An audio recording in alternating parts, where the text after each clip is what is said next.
Yo, what's going on guys, HyperX here, and today I want to talk about Age of Empires 4. More specifically, I want to talk about my impressions having now had a chance to go hands-on with the game. I spent the majority of my time, in fact pretty much all my time, playing multiplayer matches with the squad because that is effectively how I like to play my RTSs. So for the most part in this video I'll be speaking about multiplayer and kind of just speaking about general gameplay stuff, but I do still want to touch on some of the stuff that is of course in this game, some of the stuff you have to look forward to, because honestly I have been having a blast with this. I love my RTSs.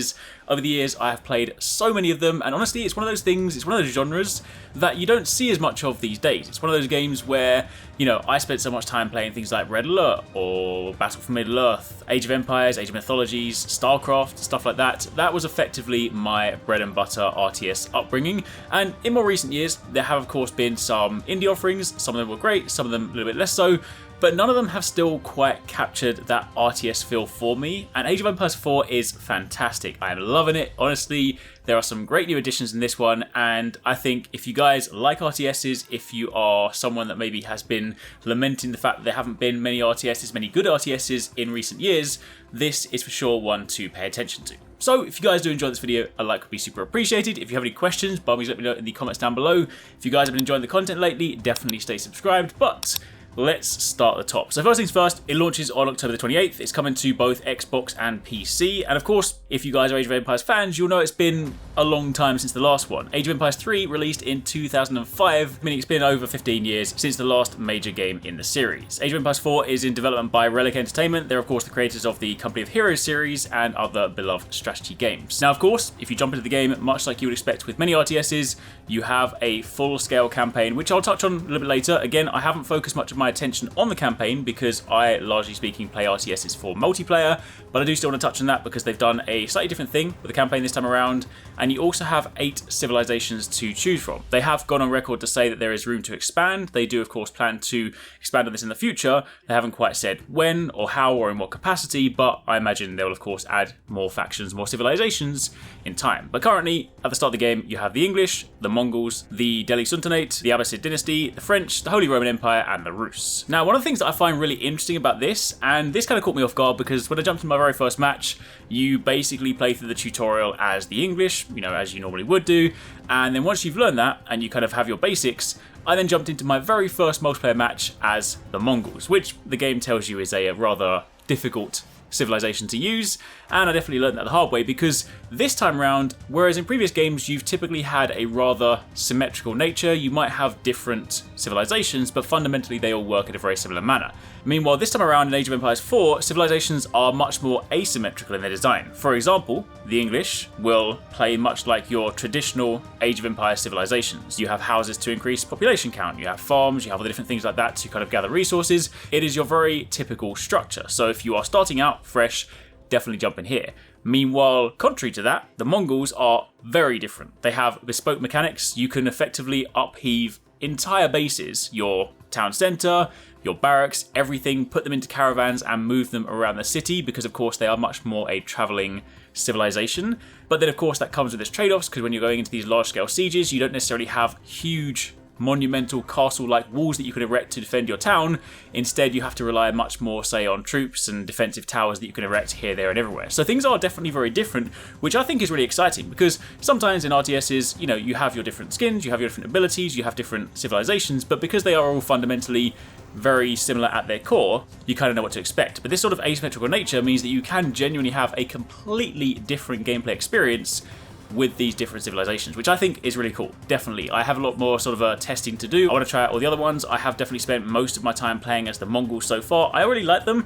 I probably am not best suited to them. I should probably be using an easier faction to begin with. I'm no RTS pro, but it's been a lot of fun, especially if you're about to lose and you can then pack up your base and just run to the other side of the map. It means you're not completely out. Now, of course, following on from there is the campaign stuff. Again, I haven't spent too much time diving into the campaign. I ran through the tutorial, which by the way is really good. The tutorial in this game does a great job of teaching you the ropes. Sometimes RTS tutorials can be a little bit long, drawn out, or just weirdly confusing for a tutorial. Age of Empires 4 does a fantastic job, so if you've never played an RTS before and you're jumping in for the first time, this will tell you everything you need to know. Just make sure if you do the tutorial as the English, you then go and play as the English, and don't just do what I did and jump into the Mongols, because then suddenly everything you learn in the tutorial, largely speaking, won't be the same. That aside, campaign modes in previous Age of Empires, they focused much more on sort of historical figures, people like Joan of Arc, or they've given a much more sort of story-driven campaign. However, in Age of Empires 4, the focus is on 4 different campaigns that give you a longer view of a civilization's history. So the campaigns you have this time around are the Norman Conquest, which is the English civilization, the 100-Year War, the Mongols, and the rise of Moscow, of course, the Rus civilization. In fact, to quote an interview, they said, "You get the whole story of the Norman Conquest from the time this ambitious duke made his way across the channel and said, 'This is mine,' all the way up to the point where you're signing the Magna Carta and laying the foundation of what England is today."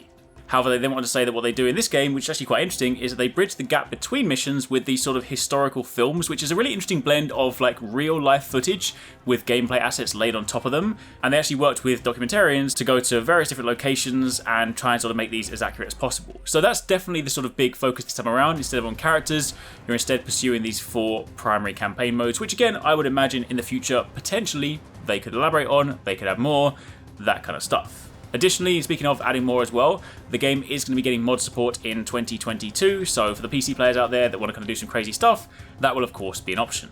A couple of other things to note as well. The game itself is fully 3D with all these kind of realistic environments. It looks really, really nice in motion, especially when you've got those battles going on. And your unit cap in gameplay is typically 200 per faction. So again, this is where some of the asymmetrical nature comes in, because if you start as the English, you obviously need to build houses to increase your population cap. Meanwhile, the Mongols have 200 straight off the bat because you're in a camp and everyone just travels. So there's kind of these interesting trade-offs. But that does of course mean in some of the multiplayer modes you can do 1v1, 2v2, 3v3 and 4v4. So in a full-scale 4v4 match, you will have up to 1600 population on the map. So things can definitely get pretty spicy. But honestly, I have been really enjoying my time playing through this one. It just feels so good to be back, especially when you have some of these sort of slightly more one-sided matches. You know, if you look at, say, the English, who have got these castle walls that you can not only build to defend your village, your sort of civilization, but you can even put people on the walls. This kind of throws back memories to, say, playing Battle for Middle-earth, where you can put people up on Minas Tirith and sort of do those big one-sided kind of defensive missions. I'm really interested to sort of try and set up those scenarios where maybe it's like 2v1 or 3v1 and somebody is just like really well defended and everyone else is trying to like seize the walls.